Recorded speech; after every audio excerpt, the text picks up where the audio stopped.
Before I deal with that question, let's get clear on our terms.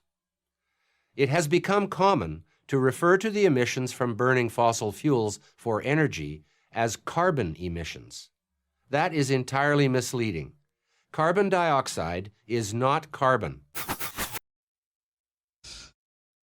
Carbon dioxide isn't carbon, and therefore, I guess it's not part of the carbon cycle, is it? Even though he's been talking about the carbon cycle this entire time. It's talking about carbon emissions because of the emissions of cars cause CO2 to be added to the atmosphere. So they're carbon emissions because it's carbon dioxide. Carbon is a main component in carbon dioxide. No, honey, it's not just carbon. But carbon emissions would include carbon dioxide because its prime component's fucking carbon. Carbon dioxide is a colorless, odorless, tasteless gas, which is an indispensable food for all living things. Can you have too much of it? In theory, yes. Oh my God, it's like this guy here has never heard of the fucking carbon cycle. Seriously, dude. Why are you doing this to me, okay? Obviously, if you add too much carbon to the carbon cycle, it's going to be very bad because CO2 absorbs heat, and that's the problem. That's why it's a greenhouse gas.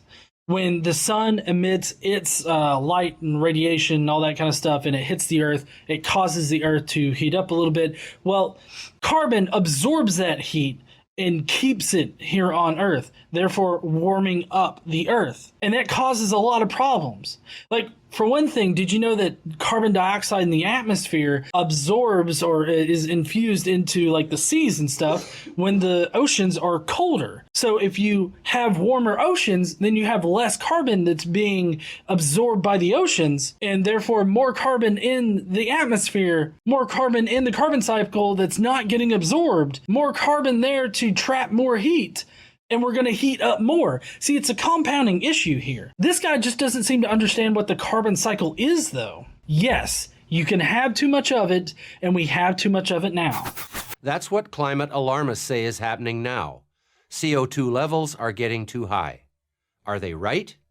They are already too fucking high. It's over, what, 450 parts per million? Let's see, current CO2 levels. In 2018, it was 407 parts per million. 407 parts per million. That is twice the amount of what it was prior to the industrial revolution when we started burning fossil fuels. It's twice the amount. We're artificially adding that much CO2 to our atmosphere, and it's going to have serious consequences. They want to act like, oh, this is all completely normal, and they're about to get into what their all completely normal is really looking like.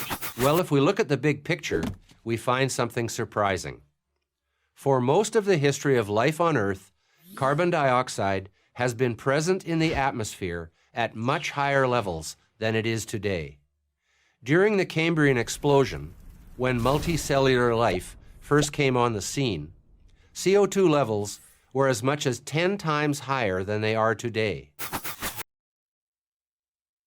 Yes, they were. I'm talking softly now so I don't scream. It was a completely different fucking atmosphere, you dipshit. Okay? True, it was a lot higher back then. But also there was no animals on the face of the earth at that time. It wasn't until the oxidation event until these organisms could start making their way onto land. And that didn't happen until our current atmosphere was in place. So basically, you're comparing our modern atmosphere now to one where nothing was living on the surface of the earth? Like, are you sure you want to make that particular comparison? Because it kind of seems like a false equivalence here.